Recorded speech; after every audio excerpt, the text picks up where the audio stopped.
All right, let's look back at this series. We did it by strict comparison, and we didn't get any conclusion. But we noticed when we did the strict comparison, we said that, hey, you know, it looks very similar to the summation of 1 over 5 to the n. So it looks like this.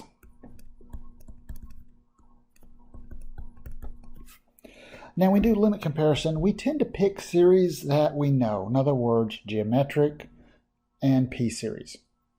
So we know that this is geometric.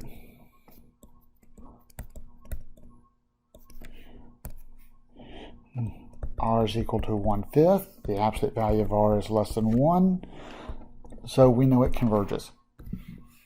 So it looks like that series. So we treat it like that series. Now we do our limit.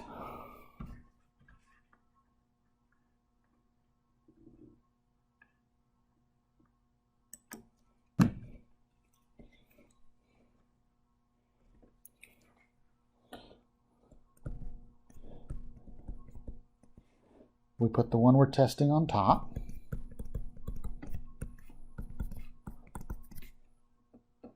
And since we have a fraction divided by a fraction, we can flip and multiply.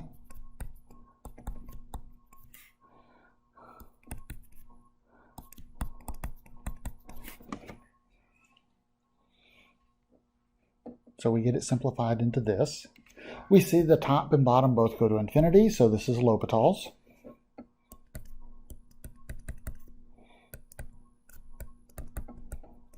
The derivative of the top is 5 to the n, natural log of 5.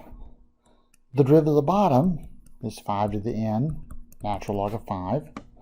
And if you cancel everything, you see that all you're left is with 1.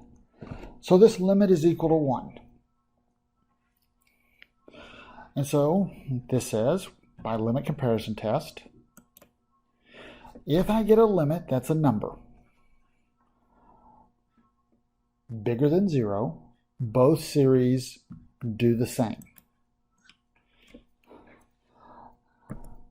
So the limit comparison test says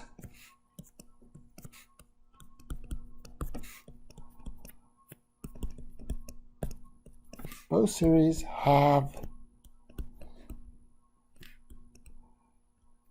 the same divergence convergence characteristic.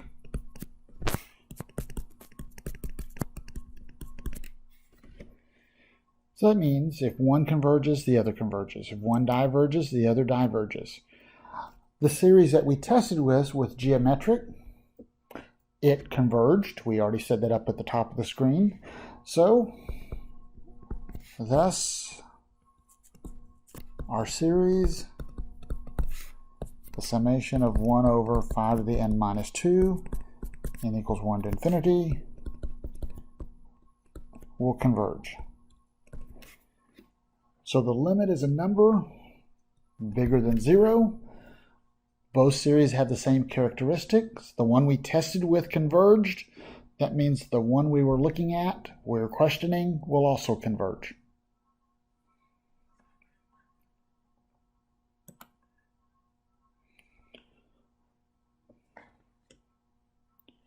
Our next question is the same thing. Well, converge or diverge. We look and say, okay, I could try to get an inequality with this, but that just looks ugly. Doesn't feel like something useful. So that's where limit comparison test comes into play. So we're going to use the limit comparison test. And we look and say, well, what does it look like? Well, you know, it looks like a 1 over the square root of n squared. So I'm just looking in essence at sort of that highest term here. So it looks like that.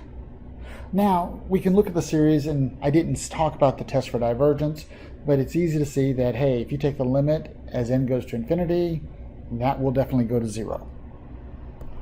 So our series looks like this, which, if you play with this, you simplify square root of n squared, that's just n. we see that this is a p series where p is equal to 1, and so we get that that series diverges. So we're leading to believe that this is going to be a divergent series. And so now we look and say, okay, let's do our limit test. So limit as n goes to infinity. So 5 over the square root of n squared plus 2n minus 7. All divided by, and I'm going to use the 1 over the square root of n squared, not the 1 over n, because this can make life sometimes nice. Actually, this case, I take that back. Some days you'll use that square root, some days you'll use this. I'm going to go back to 1 over n. I think it will make the algebra a little easier when I get close to doing things. We flip and multiply.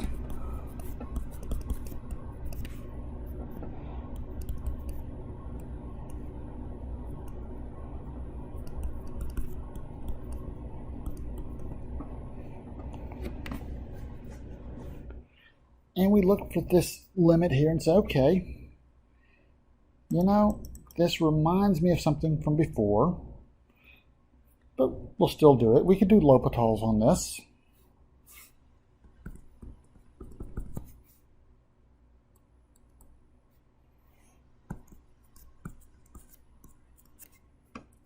Derivative of the top is 5. The derivative of the bottom, well, that is a 1/2, 2n plus 2, n squared plus 2n to the minus 1/2. Or we look at this and clean it up as n goes to infinity. The n squared plus 2n to the minus 1/2, well, that's n squared plus 2n, that goes on the top.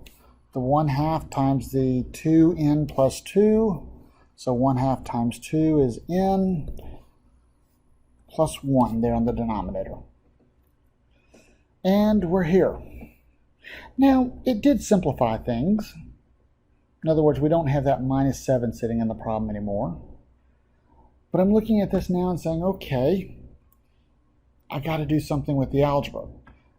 At this point, I recognize if I do another L'Hopital's, it's not going to make my life any easier. So I look and say, well, what can I do? So I'm going to multiply top and bottom in this problem by 1 over n. Actually, let's talk about it a different way. Multiplying top and bottom by 1 over n works. This might be a little less confusing. It's one of these things where there's a lot of algebra that can be done.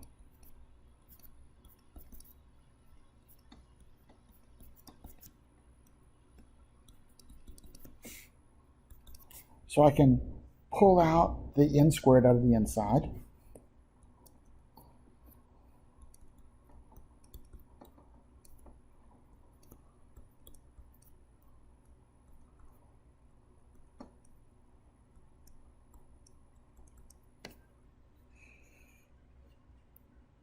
And then I can pull the n squared out from under the square root.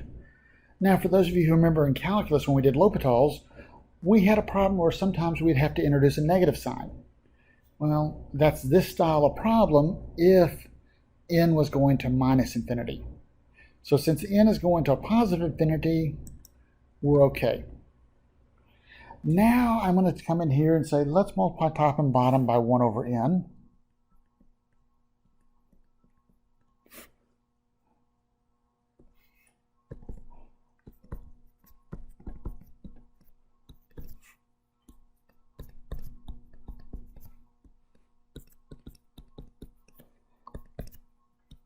So I have 5 square root of 1 minus 2 over n divided by 1 plus 1 over n. Now at this point, we take a limit. As n goes to infinity, the 2 over n and 1 over n, they're both going to go to 0. So we have 5 times the square root of 1 minus 0 over 1 minus 0, which gives us an answer of 5.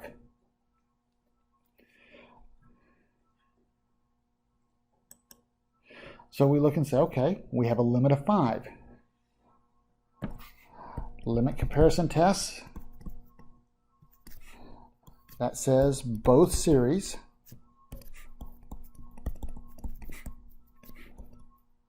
do the same thing.